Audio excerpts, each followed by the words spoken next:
యాచారం మండలంలో రంగారెడ్డి జిల్లాలో మోడల్గా 10 గ్రామాలు సర్వే చేపట్టడం జరిగింది. ఈ 10 గ్రామాల్లోనే సుమారు 2300 అప్లికేషన్లు వివిధ కారణాలు చూపించి వారు అప్లై చేయటం జరిగింది అధ్యక్ష. అదే రకంగా మాజీ మంత్రివర్యులు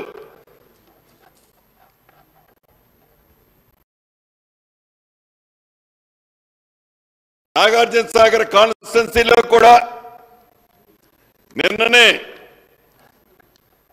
ఆర్డర్ ఇచ్చాము అధ్యక్ష. నాగార్జున సాగర్ కాన్స్టిట్యున్సీలో ఒక మండలాన్ని మోడల్గా తీసుకొని ఆ మండలానికి ఒక స్పెషల్ ఆఫీసర్గా ఒక అడిషనల్ కలెక్టర్ని కూడా అపాయింట్ చేశాము అధ్యక్ష.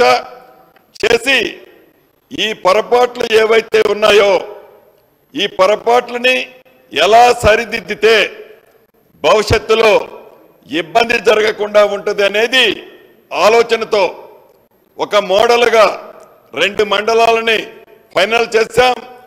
10-15 రోజుల్లో ఈ 2 మండలాలకు సంబంధించిన పూర్తి రిపోర్టు కూడా రావటం జరుగుతుంది అధ్యక్ష. ఇంతేకాదు, ఏదైతే ఈ ధరణితో అనేక ఇబ్బందులు పడి ధరణితో సామాన్య ప్రజల ఆస్తులు కనపడకుండా పోయాయో, భూములున్న ప్రజలు ఈనాడు తెలంగాణ రాష్ట్రంలో ఈ ధరణి వల్ల ఒక అభద్రతతో ఉన్నారు అధ్యక్ష. పూర్తి నమ్మకం విశ్వాసం ఈ ఇందిరమ్మ రాజ్యం మీద ఉంది. భట్టి గారి పాదయాత్రలో చెప్పారు, కాంగ్రెస్ ఇచ్చిన పేదోళ్ళకి ఇచ్చిన పట్టాలు ఏవైతే ఉన్నాయో ఇందిరమ్మ రాజ్యం వచ్చిన తర్వాత, అంటే ఇప్పుడు ప్రభుత్వంలో మేము ఉన్నాం కాబట్టి తప్పకుండా పేదోళ్ళ దగ్గర గత ప్రభుత్వం లాక్కున్న ఆస్తులన్నిటినీ, పేదోళ్లకు సంబంధించిన ఆస్తులు ధరణిలో కనపడకుండా మాయమైపోయిన ప్రతి ఆస్తిని,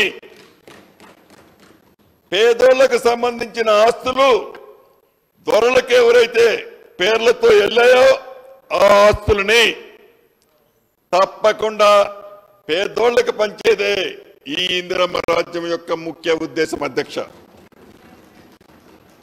ఈ అసైన్డ్ ల్యాండ్ విషయంలో కూడా ఆనాటి ప్రభుత్వం ధరణి అనే ఒక మాయదారి పోర్టల్ తీసుకొచ్చి ఆ పోర్టల్ ద్వారా సామాన్య ప్రజలకు సంబంధించిన వేలాది ఎకరాలని, లక్షలాది ఎకరాలని మాయమైపోయాయో ఆ మాయమైపోయిన ప్రతి ఎకరాన్ని తిరిగి సామాన్యులకి ఎవరైతే అర్హులైన వాళ్ళు ఉన్నారో వాళ్ళందరికీ తప్పకుండా ఇవ్వటం జరుగుద్ది అని ఈ వేదిక ద్వారా మీ ద్వారా గౌరవ సభ్యులకి యావత్ తెలంగాణ రాష్ట్రానికి ప్రజలకి తెలియజేస్తున్నాను.